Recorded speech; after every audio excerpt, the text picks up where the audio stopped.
आरोप महायुतीतले करतात। चिंता तो इस बात की है की आमच्या बीड जिल्ह्याच्या पालकमंत्री पदाची जबाबदारी आदरणीय दादांनी या ठिकाणी घेतली। अतिशय आनंदाने मी या ठिकाणी सांगतो, तो आनंद या ठिकाणी व्यक्त करतो। आणि जिल्ह्यात दादा आपलं स्वागत आहे। हे जे चाललंय हे बरोबर आहे। आज प्रत्येक जाती धर्मात 5-10% गुन्हेगार आहेतच।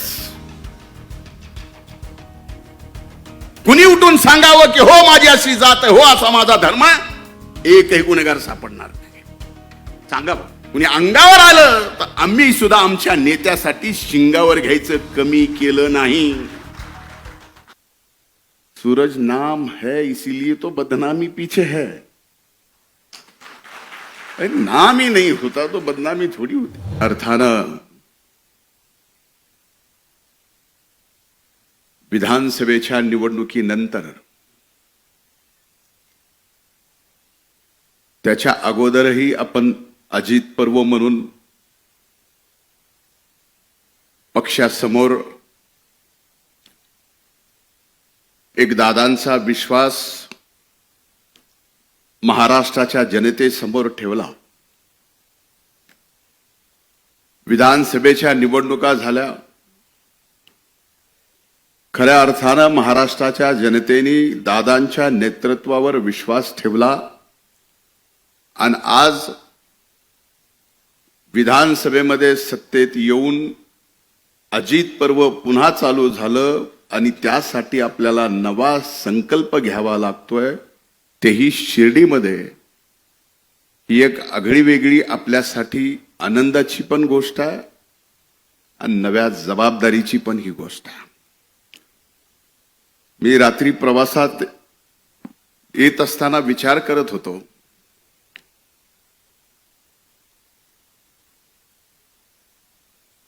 की शिर्डीच्या या बाबांच्या पवित्र भूमीमध्ये ज्यांनी शिकवण श्रद्धा आणि सबुरीची दिली आहे, आपल्या पक्षाने सुद्धा 17, 18, 19 तारखेला या बाबांच्या पवित्र भूमीमध्ये श्रद्धा आणि सबुरीची शिकवण देत असताना काही दिवस अगोदर भारतीय जनता पार्टीने सुद्धा त्यांचं राज्याचं अधिवेशन याच साईबाबांच्या पवित्र भूमीत ठेवलं। तिथं सुद्धा बाबांची तीच शिकवण होती, श्रद्धा आणि सबुरी। सांगायचा मुद्दा एवढाच आहे, महायुतीत सत्तेत आपण आहेत। सत्तेतल्या 2 पक्षांनी शिर्डीमध्ये बाबांच्या या पवित्र भूमीत जिथं श्रद्धा आणि सबुरी शिकवली जाते, तिथं सत्तेत आल्यानंतर पक्षावर निश्चिम श्रद्धा ठेवावी लागते आणि पक्षाच्या नेतृत्वात विश्वास ठेवून सबुरीची शिकवण सुद्धा अंगी घ्यावी लागते। कदाचित हेच कारण असू शकतं म्हणून या शिर्डीच्या बाबांच्या दरबारात आज राष्ट्रवादी काँग्रेस पार्टीचं अजित पर्व एक नवसंकल्प आपल्याला हाती घेण्यासाठी या शिबिरात बोलवलेला आहे। खरं तर मी अनेकदा दादांच्या बाबतीमध्ये, पक्षाच्या विचारांच्या बाबतीमध्ये मी बोलत आलेलो आहे। माझ्यापेक्षा अनेक मान्यवर राष्ट्रवादी काँग्रेस पक्षामध्ये मी या पक्षात यायच्या अगोदरपासून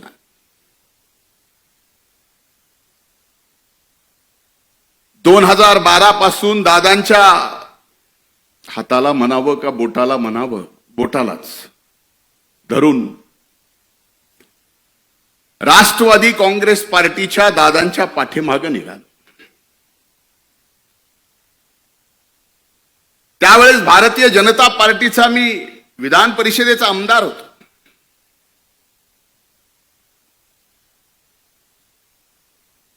आमदारकीचा राजीनामा द्यायला लावला. राष्ट्रवादी काँग्रेस पक्षाकडून मला आमदार केलं. ती 2013ची गोष्ट. 2014ला महाराष्ट्रात विधानसभेच्या निवडणुका झाल्या आणि आपलं आघाडीचं त्यावेळेसचं सरकार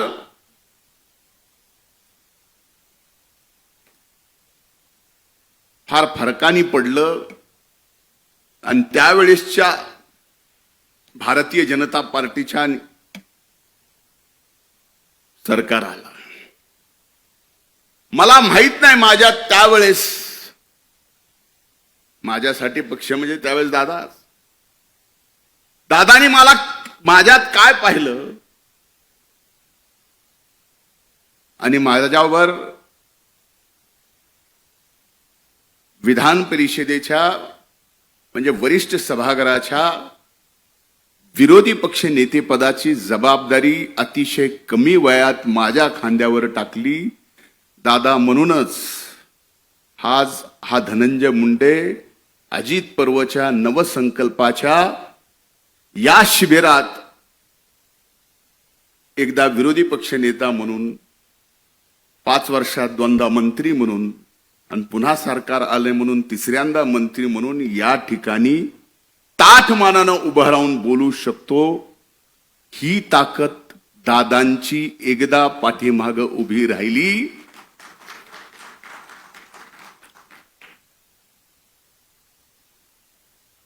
आता सूरज बोलत बोलत म्हणला की 1-1.5 महिना झालं टीव्हीवर मी, म्हणजे मी म्हणण्यापेक्षा जिल्हा मी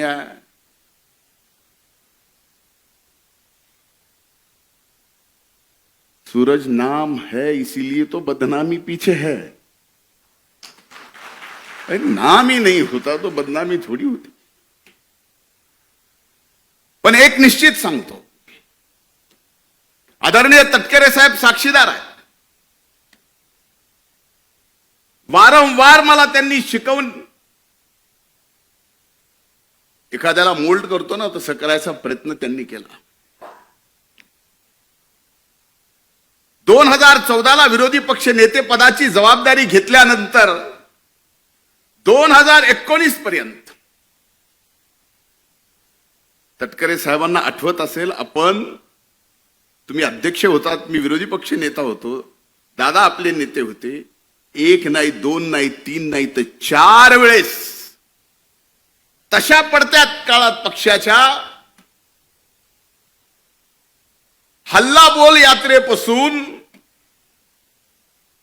परिवर्तन यात्रेपासून, शिवस्वराज्य यात्रेपासून 4 यात्रा सत्ता नसताना महाराष्ट्रातल्या सामान्य माणसाचे प्रश्न आणि त्या प्रश्नावर आवाज उठून आपण 19च्या निवडणुकीला लढलोत. भलेही तेवढं मोठं यश आलं नाही, पण 14 पेक्षा चांगले आमदार या ठिकाणी निवडून आले. हे मात्र निश्चित राष्ट्रवादी काँग्रेस पक्षाच्या त्या काळातील कष्ट घेणाऱ्या प्रत्येक सहकार्याचा, हे मान्य करायला पाहिजे.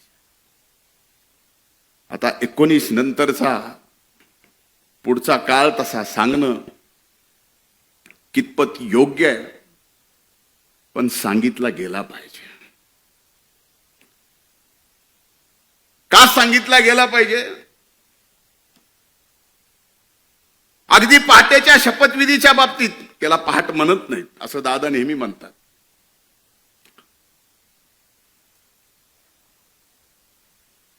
पण कदाचित त्याच्या शपथविधीच्या अगोदर साहेब आपण पण साक्षीदार आहे. मी दादांना विनंती केली होती, आज स्पष्टपणाने बोलतो, कधीही बोललो नाही, कारण इथं फक्त आणि फक्त राष्ट्रवादी काँग्रेस पक्षाचे दादांचे एकनिष्ठ सहकारी आहेत म्हणून मी हे बोलायची हिंमत ठेवतो. त्यावेळेस मी म्हणलं होतं दादांना, तटकरे साहेब आपण साक्षीदार असाल तर हो म्हणा, शपथ घेऊ नका. का म्हणलो होतो? काही गोष्टी कळाल्या होत्या त्या नम्रपणे दादांच्या पायी माझं डोकं ठेवून जे तटकरे साहेबांनी बघितलं की म्हणलं दादा आपला घात होतोय. दादानी माझ्या डोक्यावर हात ठेवून म्हणले असला घातभीत काय होत नसतो, पण शेवटी व्हायचं ते झालंच. त्यावेळेसपासून आपल्या या दादांना विलन आणि खलनायक ठरवायचं षडयंत्र त्यावेळेसपासून चालू होतं. आज हे मी बोललो तर कुणाला कदाचित माहित नाही मधल्या काळात, पण ही वस्तुस्थिती आहे. वारंवार या महाराष्ट्रात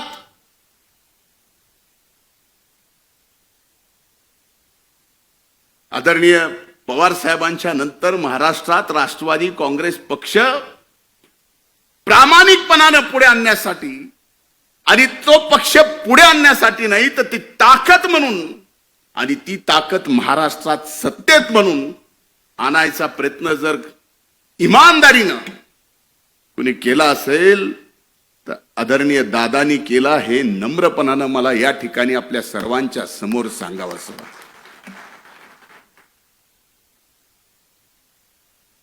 आता पहाट होती त्यामुळं त्या शपथविधीला मला येता आलं नाही, कारण पहाटेचं आपलं तसं जमत नाही.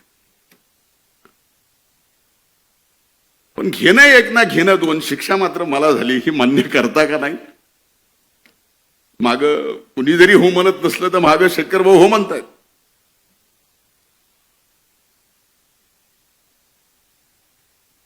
त्यानंतर ज्यावेळेस सर्व राष्ट्रवादी काँग्रेस पक्षाच्या मान्यवर नेत्यांनी ठरवलं की आता आपल्याला भारतीय जनता पार्टी सोबत युती करावी लागते, दादानी तो निर्णय घेतला आणि आपण सर्वजण दादांच्या पाठीमागे खंबीरपणानं उभं राहिलो. आणि आज खऱ्या अर्थानं अनेक वर्षापासून असा विश्वास एकट्या दादावर असता तर एकट्या राष्ट्रवादी काँग्रेस पक्षाने या महाराष्ट्रात सत्ता दादांच्या नेतृत्वाखाली आणली असती. पण वारंवार दादाच्या चांगल्या कामाला खलनायक ठरवायचं काम करण्यात आलं, त्याचमुळे हे घडलं नाही. लोकसभेची निवडणूक झाली. लोकसभेच्या निवडणुकीत दारुण पराभव झाला. मला अनेक जण त्या राष्ट्रवादी पक्षाचे जुने जाणते नेते येऊन म्हणतात, तू कशाला रे लोकसभेला वहिनीच्या प्रचाराला आला? त्याच्यामुळं तुला आता बघ विधानसभेत काय होते. जे व्हायचंय ते होईल. मला पक्षाने सांगितलं जा तिथं सभा घे. सभा घेतल्यानंतर त्याचा परिणाम माझ्यावर काय होईल याचा विचार करणारा एवढ्या हलक्या काळजाचा मी राष्ट्रवादीचा आणि दादाचा कार्यकर्ता नाही. आणि माझी विनंती आपल्याला, आपल्यापैकीही कुणी नाही नसणारच, पण हो हे सगळं केल्यानंतर त्याची किंमत मोजावी लागते. मोजावी लागली तरी बेहतर, त्याला कमीपणा नाही. त्याचा राग धरला. जो संकल्प काही जणांना पाडण्यासाठी, मुश्रीफ साहेब आहेत, आदिती माया, मैं खुद गब्बर है, वळसे पाटील साहेब आहेत, यांना पाडायचंच अशी यादी कमी नव्हती. पण पडलं कोणीच नाही. तुम्ही लाखभर मतानं आलात, मी जरा जास्त मतानं आलो म्हणून मला भोगावं लागायला का काय असं मला वाटायला लागले.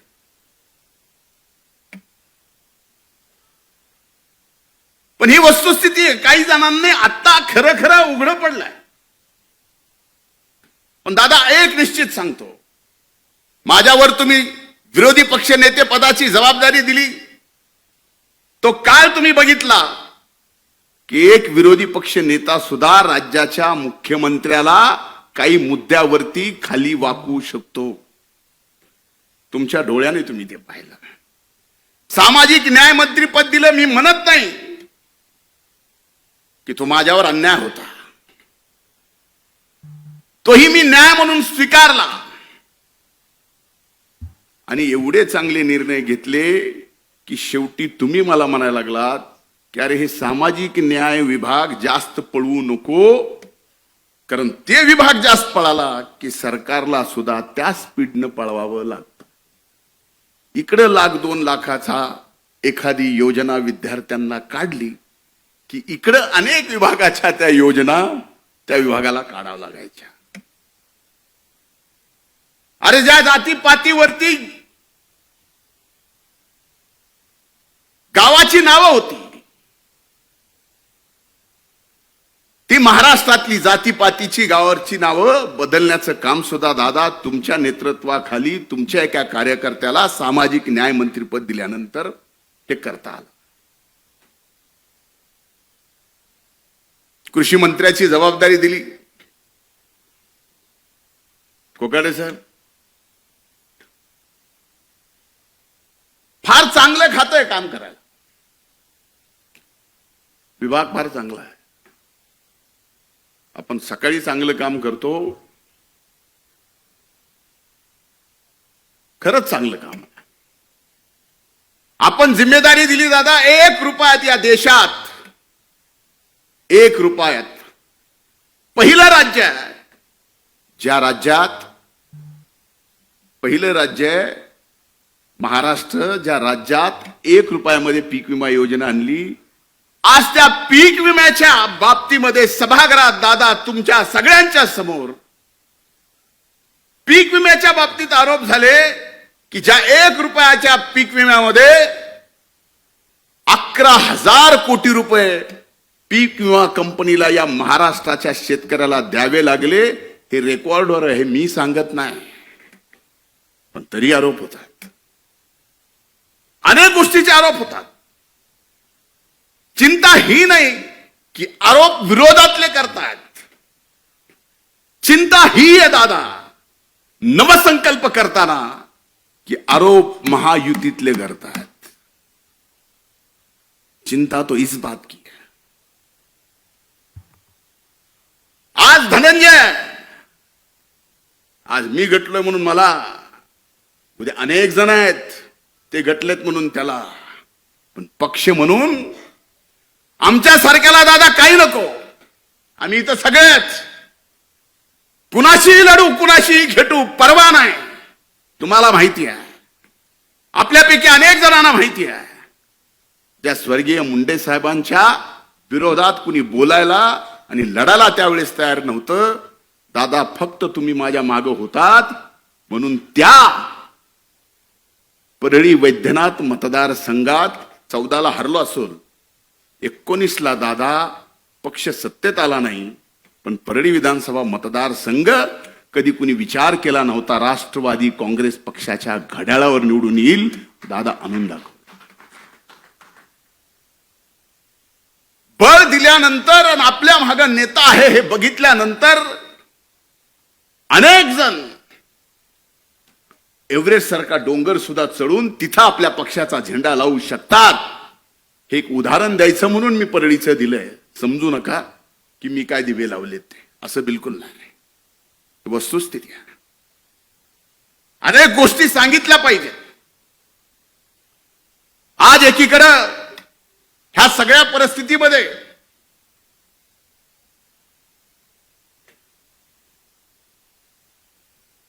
दादानी ऐकावं म्हणून मी थांबलोय. एक नक्की आहे, शिर्डीच्या साईबाबांच्या साक्षीनं सांगतो की आमच्या बीड जिल्ह्याच्या पालकमंत्री पदाची जबाबदारी आदरणीय दादांनी या ठिकाणी घेतली. अतिशय आनंदाने मी या ठिकाणी सांगतो आणि तो आनंद या ठिकाणी व्यक्त करतो आणि जिल्ह्यात दादा आपलं स्वागतही करतो. यात मीही विनंती केली होती की सद्य परिस्थितीमध्ये अशा जबाबदारीत आपण नसू नये. पण एक गोष्ट मात्र लक्षात घेतली पाहिजे. आज अजित पर्व आहे. आज आपण सत्तेत आहोत. आज आपल्याला नवीन संकल्प घ्यायचा आहे. पण हा नवीन संकल्प घेत असताना राष्ट्रवादी काँग्रेस पक्षाला पहिल्यांदा कार्यकर्ता भिमुख व्हावं लागेल.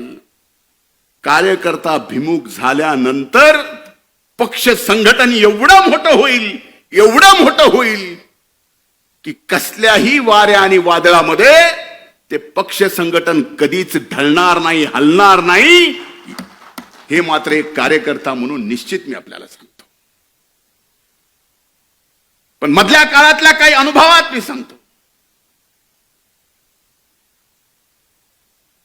खरंच आपल्या पक्षामध्ये पक्षाची जबाबदारी घेऊन काम करणारा प्रामाणिकपणाने अनेक वर्षापासून त्यालाच विचारून सगळ्या गोष्टी होत्या. काही अनुभव तर असे सांगतो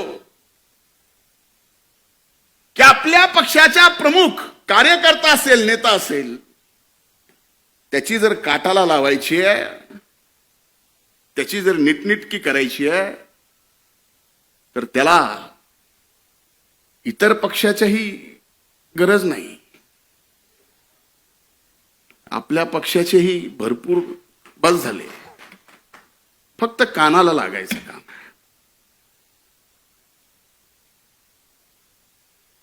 यानी काय होणार आहे?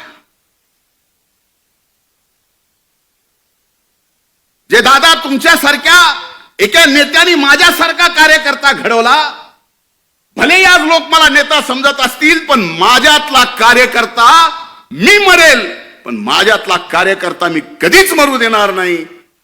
त्यावेळेसच नेता जिवंत असतो. त्याच्यातला कार्यकर्ता मेला त्यावेळेस नेता संपला, पक्ष संपला. आणि माझ्यातला कार्यकर्ता मी कधीच मरू देणार. आज अनेक जण लोकसभेच्या प्रचाराचा मी विषय बोलत नाही, पण विधानसभेच्या प्रचारात मला सगळीकडून घेरला असताना मला अभिमन्यू करायचा प्रयत्न केला होता. पण विधानसभेच्या अगोदरच मी सांगितलं होतं की मी अभिमन्यू नाही, मी धनंजय आहे. पण आपल्यापैकी अनेक जण आहेत की हे काम करत असताना सुद्धा आपल्या सगळ्यांच्या प्रचाराला मी इमानदारीने आलो आणि जेवढं कठोर ज्या पद्धतीनं बोलायचं, कोकाटे साहेब आपणही इथं आहात, अनेक जण आहेत. बाबासाहेब पाटील फॉर्म भरायच्या दिवसात लामटे साहेबांच्या गेलो. अगदी उद्या मतदान आहे आदल्या दिवशी इथं विजयराजे पंडित साहेब असतील, त्यांच्यासाठी गाव टू गाव फिरलो. मी माझ्या मतदारसंघात फक्त 5 गावात गेलो होतो. मग ह्या अशा काम करणारा, फक्त नावाला नेता पण काम करणारा माझ्यासारखा कार्यकर्ता ज्या वेळेस कुठल्या तरी एका कारणाने फक्त मला टार्गेट करायचंय, त्याला कारण काय हे आपल्याला माहिती आहे. मुद्दा मला कितीही टार्गेट करू द्या, मुद्दा मला कितीही बदनाम करू द्या, पण दादा आता फार महत्वाची जबाबदारी आमच्या मातीची म्हणजे बीड जिल्ह्याची तुमच्यावर आली आहे. तुम्ही आता जिल्ह्याचे पालकमंत्री आहात. सगळ्यात अगोदर लोकसभेमध्ये जे सामाजिक सलोखा बीड जिल्ह्याचा नाही, मराठवाड्याचा नाही, महाराष्ट्रातला बिघडला होता, तो सामाजिक सलोखा पुन्हा बीड जिल्ह्यामध्ये नाही तर अख्ख्या मराठवाड्यात बिघडलाय. आज आपण या ठिकाणी शिवशाहू फुले आंबेडकरांच्या विचारांनी भारतीय जनता पार्टी सोबत महायुतीमध्ये आहेत. भारतीय जनता पार्टीला सुद्धा शाहू फुले आंबेडकरांच्या विचाराचा काही अडचण नाही. त्यांनी सुद्धा आपल्याला घेतलंय. पण एक गोष्ट विचारली पाहिजे, की उभ्या महाराष्ट्रामध्ये किती ओपनच्या जाग्यावर किती ओबीसीचे माणसं नोकरी करतात, कोण कर्मचारी, कोण ड्रायव्हर आहे, कोण शिपाई आहे, कोण अधिकारी आहे, याच्यावरती जर उघड आकृती बंद जर जाहीर होऊ लागला आणि त्याच्या चर्चा मात्र सबंध महाराष्ट्रात होऊ लागल्या, तर खरंच का आपण शिवशाहू फुले आंबेडकरांच्या विचाराचे आहोत असे प्रश्न आम्हाला विचारले जातात. पावला पावलावर प्रश्न आमचे विचारले जातात. याच्यापेक्षा तुम्हाला दादा माहिती आहे, प्रशासन तुमच्या हातून जेवढं मजबूत होतो तेवढं कुणाच्याच नाही. कधीतरी तुम्ही सुद्धा अगदी वरिष्ठ प्रशासनाच्या सर्वांना विचारा की हे जे चाललंय हे बरोबर आहे. यानी या महाराष्ट्रातला सामाजिक सलोखा व्यवस्थित राहणार आहे. यामुळं शिवशाहू फुले आंबेडकरांचा विचार घेऊ एकमेव आपला पक्ष जो इमानदारीनं निष्ठेनं यांच्या निष्ठेचं काम जे आपण हाती घेतलंय ते करतोय, ते खरंच पुढे आपण घेऊन जाणार आहोत का? कदाचित ह्या गोष्टी माझ्या तुम्हाला मिनिटासाठी लागतील, पण लागू द्या. मैं आईना हूं, आईना दिखाऊंगा जो. पण ही वस्तुस्थिती आहे. कसं तरी लोकसभेच्या निवडणुकीनंतर सामाजिक सलोखा या महाराष्ट्रात विधानसभेच्या निवडणुकीनंतर बदलला, पण पुन्हा कुठलं तरी कारण काढायचं. हो, बीड जिल्ह्यामध्ये मस्साजोगचे आमचे सरपंच संतोष देशमुख यांची निर्गुण हत्या झाली. ज्यांनी गेली ती गुन्हेगार, त्या कृत्याचं कुणीही समर्थन करू शकत नाही. आणि ज्यांनी केले असेल त्यांना फासावर लटकवलंच पाहिजे. आज प्रत्येक जाती धर्मात 5-10% गुन्हेगार आहेतच.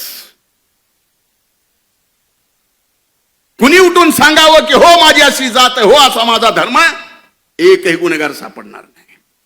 सांगा बा.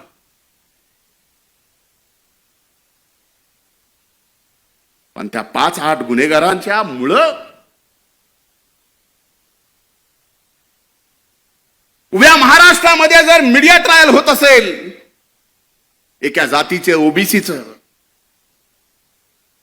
तर लोक आता एवढे राहिले नाही.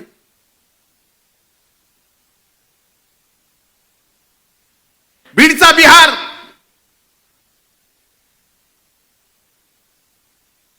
परळीत तालिबान,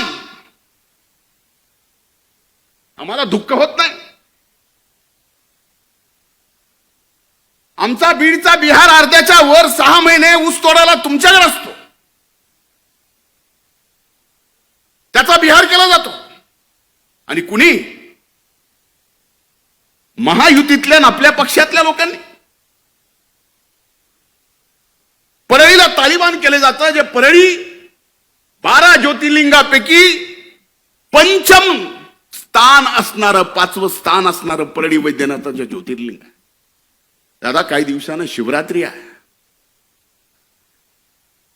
लाखो भाविक या देशातले तिथं दर्शनाला येतात. अशा मीडिया ट्रायलनी, अशा सगळ्या एका गावाला, एका जिल्ह्याला बदनाम करून अशा जर गोष्टी होत असतील, ह्याच्यातलं नुकसान कुणाचं आहे? भले आम्ही राजकारणात राहू नाही, संपू, पण पिढ्याना पिढ्या पुढच्या तुम्हा मला कधीच विसरणार नाहीत. ही काय करून ठेवते?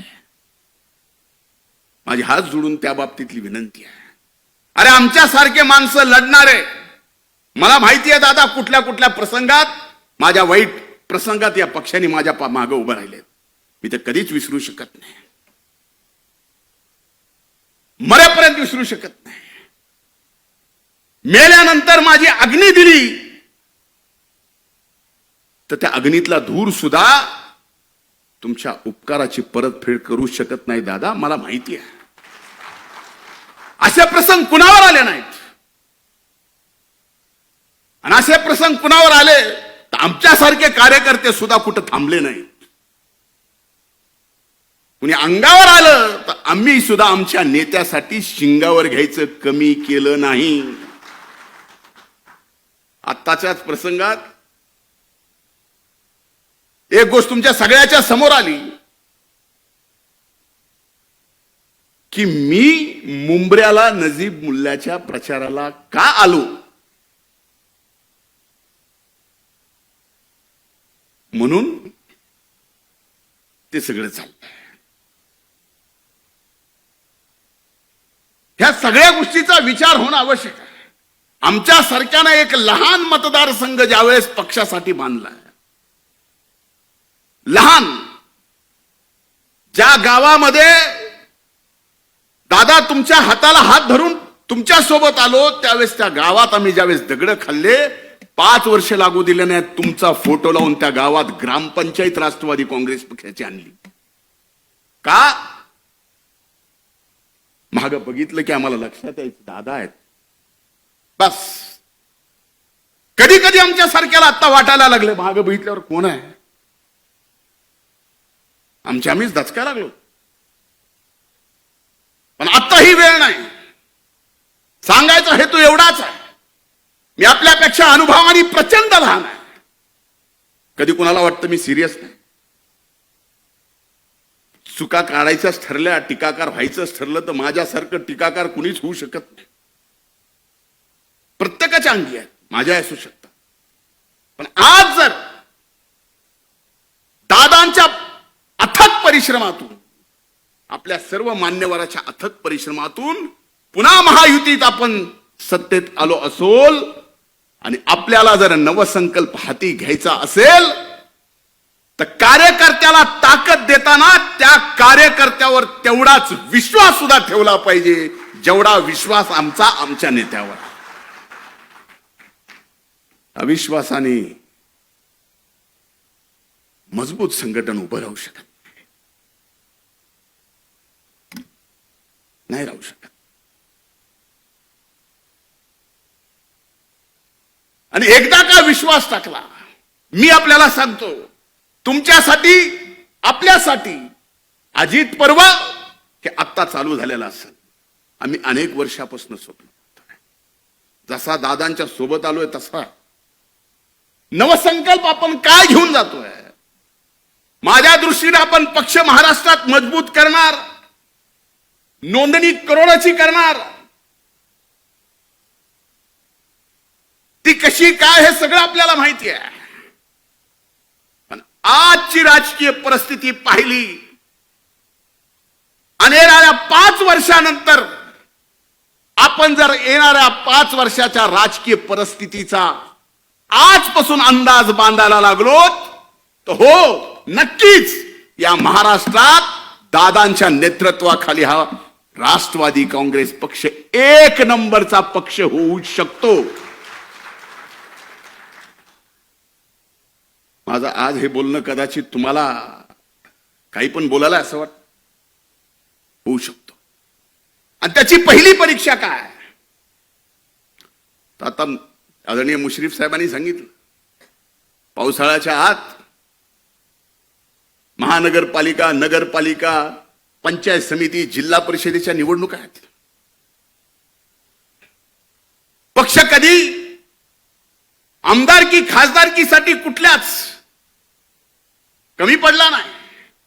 पण आज पक्षाच्या वतीनं मी आपल्याला सांगतो की या नगरपालिकेच्या, महानगरपालिकेच्या, पंचायत समितीच्या, जिल्हा परिषदेच्या तुमच्या निवडणुकीला सुद्धा हा पक्ष कुठंच, कसाच, कसल्याच अर्थानं कमी पडणार नाही. पण आपल्याला जिंकायचंय, हा नवसंकल्प आहे पहिला. आणि ह्याच्यात आपली ताकद दिसली तर पुढे बघा सर्व गोष्टी. मला इशारा आला, इशारा एक ही जन मुझे दे सकता है, मतलब मैं समझ सकता हूं. देने वाले तो बहुत देते, लेकिन समझने वाले को समझना तो चाहिए. बहुत वक्त बाद की माफी चाहता हूं. घड्याळ तेच, वेळ नव्हे. त्यामुळं माझी आज या अजित पर्वाच्या नवसंकल्प शिबिरामध्ये मला बोलायला परवानगी दिली त्याबद्दल पक्षाचे मी हृदयपूर्वक आभार. आणि दादा एक शब्द देतो पक्षासाठी, मी एक निष्ठावंत कार्यकर्ता आहे. माझी जडणघडण कार्यकर्त्यातून झालेली आहे. उद्या तुम्ही माझ्यासारख्यावर पौंडेचेरीचा जरी जबाबदारी दिली ना तरी तिथं जाऊन पूर्ण वेळ काम करायची तयारी माझ्यासारख्याची आहे. त्याच्या बाबतीत काही म्हणजे मी काही जरी म्हणत असलो तर ही वस्तुस्थिती, कारण हे मी डोळ्यात डोळे घालून आपल्या पक्षाच्या सर्वांच्या समोर बोलतोय आणि ही जबाबदारी आपण सगळ्यांनी घेतली पाहिजे. मी उदाहरणानं म्हणजे 2 मिनिट हसावं म्हणून, पण आपल्या जे शक्तिस्थळ आहेत ते आणखीन मजबूत करायची वेळ आहे. हेच खरा अजित पर्व आहे, हेच खरा नवीन संकल्प आहे. खूप खूप धन्यवाद. जय हिंद, जय महाराष्ट्र, जय राष्ट्रवादी.